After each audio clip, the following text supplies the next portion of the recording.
Welcome to మన వంటశాల. Summer season అంటేనే mangoes వచ్చాయంటే ప్రతి వీక్ మా ఇంట్లో ఈ రెసిపీ ఉండాల్సిందే. మరి ఆలస్యం చేయకుండా మ్యాంగో కేసర్ చేసేద్దామా? పాన్ లో 1/2 కప్ నెయ్యి వేసి డ్రై ఫ్రూట్స్ వేసి బాగా గోల్డ్ కలర్ వచ్చేంత వరకు ఫ్రై చేసుకొని పక్కన పెట్టుకోవాలి. ఇప్పుడు అదే పాన్ లో 1 కప్పు ఉప్మా రవ్వ వేసి బాగా ఫ్రై చేసుకోవాలి. ఈ ఉప్మా రవ్వని కాస్త ఒళ్ళు దగ్గర పెట్టుకొని సన్నటి ఫ్లేమ్ మీద మాత్రమే ఫ్రై చేసుకోవాలి. కొంచెం అడుగంటినా కూడా టేస్ట్ మారిపోతుంది. చూడండి, ఇలా మంచి గోల్డ్ కలర్ వచ్చాక బబుల్స్ అయితే చూడండి ఎలా వస్తున్నాయో, అప్పుడు మన ఉప్మా రవ్వ మంచిగా వేగినట్టు అనమాట. ఇప్పుడు 1 కప్పుకి 4 కప్స్ ఆఫ్ వాటర్ అయితే యాడ్ చేయాలి. కొంచెం నిదానంగా యాడ్ చేసుకోవాలి. ఫస్ట్ గ్లాస్ పోసినప్పుడు మాత్రం చిన్న చిన్న ఉండలు వస్తే మాత్రం అదేం కాదు. మనం ఇలాగా స్లోగా కలుపుతూ ఉన్నామంటే ఉండలు కూడా కరిగిపోతాయి. చూడండి ఎంత మంచిగా కరిగిపోయాయో. చిన్న ఉండ కూడా లేకుండా మంచిగా సాఫ్ట్గా కుక్ అయింది. ఇక వాటర్ పోయేంత వరకు ఇలా కలుపుకుంటూ కుక్ చేసుకోవాలి. ఇప్పుడు ఏ గ్లాస్తో అయితే రవ్వ తీసుకున్నామో అదే గ్లాస్తో 1 గ్లాస్ పంచదార యాడ్ చేశాను.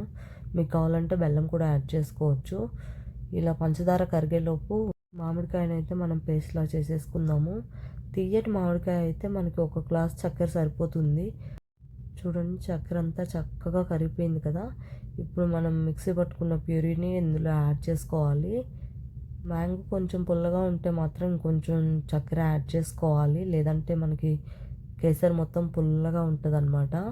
ఇప్పుడైతే నేను కొంచెం సాఫ్రాన్ యాడ్ చేశాను. దీంతోపాటు కొంచెం ఎల్లో ఫుడ్ కలర్ యాడ్ చేశాను. ఇది కంప్లీట్గా ఆప్షనల్. ఇలా అన్నీ కలిసేలాగా బాగా కలిపేసుకుని ఒక 2 మినిట్స్ ఇలా కుక్ చేసుకోవాలి. ఇప్పుడు మళ్ళీ ఒక 2 టేబుల్ స్పూన్స్ అయితే నెయ్యి యాడ్ చేశాను. మన కేసరి ఆల్మోస్ట్ రెడీ అయిపోయింది.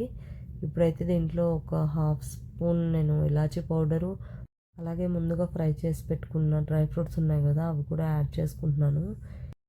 ఇంకొక 2 మినిట్స్ ఇలా స్లో ఫ్లేమ్లో కలుపుతూ ఉంచామంటే మన మ్యాంగో కేసరి రెడీ అనమాట. చూడండి, చూడడానికి కలర్ కానీ టెక్స్చర్ కానీ ఎంత బాగుందో. మీరు ట్రై చేసి ఎలా వచ్చిందో కామెంట్ చేయండి.